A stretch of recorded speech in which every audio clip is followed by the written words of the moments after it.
Note: the following video depicts a specific configuration of the notebook. The same removal and replacement procedures apply to all configurations of the notebook. Before you begin, remove the base enclosure and disconnect the battery cable. Removal.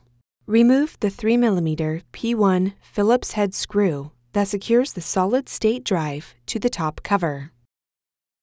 Grasp the solid-state drive by the edges and pull gently to remove it. Remove the solid-state drive module and place it in a static dissipative bag.